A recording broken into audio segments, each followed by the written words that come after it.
우리가 믿음 생활하다 보면 지칠 때가 있습니다. 예수님은 내게 능력 주시는 자라고 이야기를 하는데 예수 믿었는데 내 삶은 달라진 게 요만큼도 없고 계속 이 다람쥐 쳇바퀴 돌듯이 반복되는 나의 일상이 우리를 굉장히 좀 어렵고 힘들게 만들죠. 그래서 우리가 때로는 일탈을 꿈꾸기도 합니다. 그런데 일탈 이후에 이렇게 밀린 숙제들이 나를 더 부담스럽게 만들기 때문에 참 이게 일탈하는 것도 쉽지가 않게 느껴질 때가 한두 번이 아니에요. 그러다가 저는 이 부분에 대해 생각을 하다가 예수님의 공생애를 이렇게 묵상을 하면서 거기에서 답을 한번 찾아보았습니다.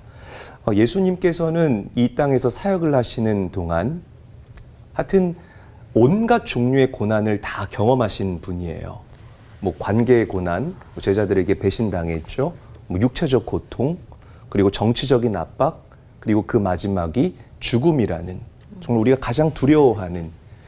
그런데 어떻게 예수님은 요만큼도 흔들리지 않고 의연하게 당신에게 맡겨진 그 사역들을 넉넉하게 감당할 수 있었을까? 예수님이 하나님의 본체였기 때문에, 하나님의 아들이었기 때문에, 하나님 당신이기 때문에 그렇지 않아요. 그러니까 이 예수님이 하나님과 이 관계 설정을 어떻게 했는가를 우리가 깊게 묵상을 해보면 예수님께서 승리할 수 있었던 비결을 발견할 수 있다는 겁니다. 예수님 안에는 이 자녀됨, sonship의 정체성이 너무나 분명하고 확고했습니다.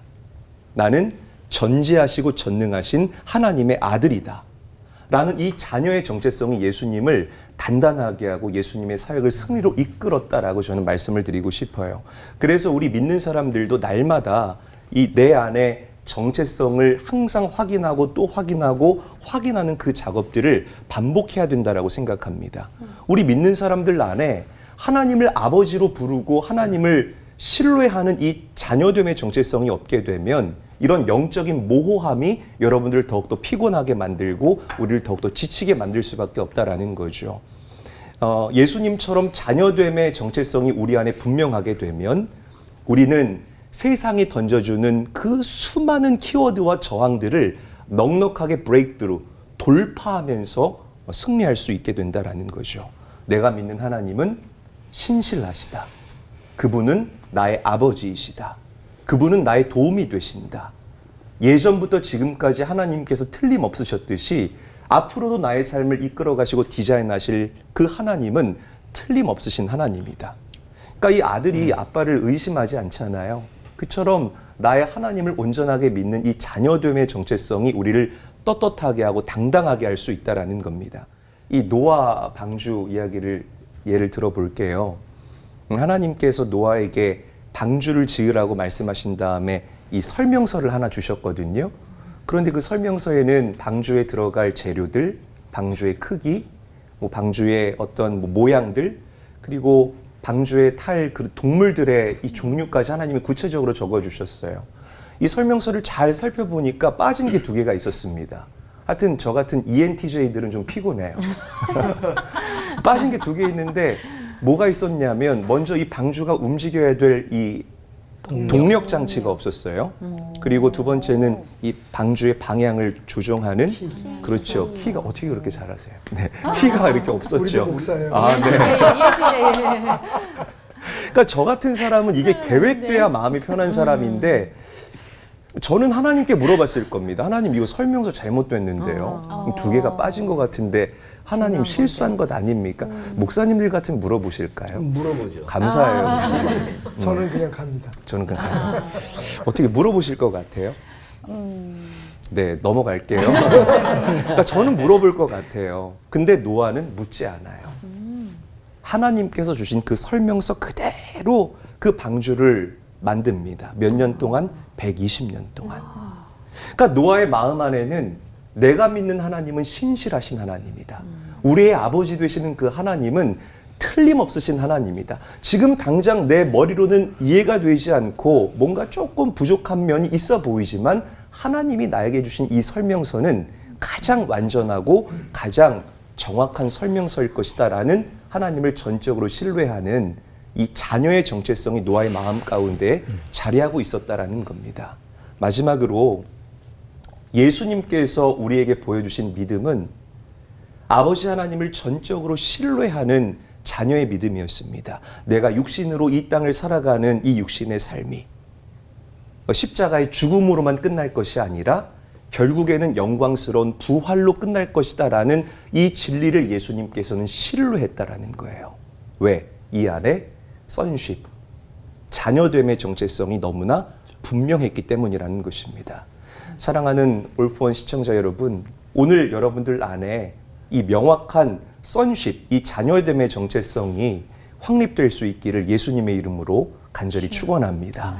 이것이 세상을 넉넉하게 이기는 우리 믿음의 사람들의 힘이라는 사실을 믿으시기를 바랍니다. 아멘. 기도하겠습니다. 하나님 감사합니다. 아멘. 함께 우리의 마음 가운데 있는 이 정체성을 다시 한번 재확립할 수 있게 하여 주시고 하나님을 아버지라 부를 수 있는, 그리고 하나님의 그 신실하심을 요만큼도 의심하지 않는 그 자녀의 정체성을 우리 마음 가운데 다시금 확립시켜 주시어서 이 넉넉한 마음으로 세상을 담대하게 이겨나갈 수 있는 우리들 모두가 되게 하여 주시옵소서. 아멘. 예수님의 이름으로 감사하며 기도합니다. 아멘. 아멘. 그리스도인들이 가장 힘들어했던 이 세상 속에서 저희가 이래요 하면서 상담했던 이야기들이 있으면 여기에서 또 어떤 답을 해주셨는지까지 한 가지씩 이야기 좀 나눠주시면 좋겠습니다. 이번에 이재일 목사님부터. 네, 저희 뭐 교회마다 좀 이 상담의 내용과 종류가 좀 다르겠지만 이제 그 성장에 대해서 목말라 하는 분들이 있어요. 네. 목사님 조금 더 제가 이렇게 성숙해지고 조금 더 깊어지고 싶은데 영적으로. 네. 나도 깊지 않은데 저도 아직 이제 막 시작해야 되는 입장인데 저한테 와서 그 깊이에 대해서 이렇게 고민을 풀어놓으시는 분들이 계세요. 그러면 이제 저는 그거에 대한 답을 줄 수가 없으니까 뭘 하냐면 이분이 저에게 온 시점에서부터 지금까지의 그 모든 시간들을 함께 되짚어보는 시간을 갖습니다. 그러면 그 하나님께서 개입하셨던 순간들이 있어요. 그걸 끄집어내서 우리가 함께 즐거워하고 나는 열매가 없는 줄 알았는데 하나님께서 우리의 가정과 기업과 우리 자녀들의 인생 가운데 이렇게 눈에 보이는 열매들을 주셨구나. 이러면서 이분들의 마음이 풀어지는 거예요. 그러면서 제가 집사님, 권사님, 나도 부족하다. 나도 그런 목마름과 갈증이 있다. 그러나 우리 조급해하지 말자. 하나님께서 우리에게 정해주신 시간이 있으니 그때까지 우리 함께 깊어지고 함께 좀 몸부림치고 함께 울고 함께 웃으면서 그렇게 발맞춰 가자라고 그렇게 위로를 하면 사실 저도 많이 위로받고 또 눈물도 많이 나기도 하고 같이 이렇게 좀 마음이 풀어지는 그런 은혜를 경험하죠. 그래서 좀 이런 류의 상담들을 요즘에 많이 하는 것 같아요. 행복하죠.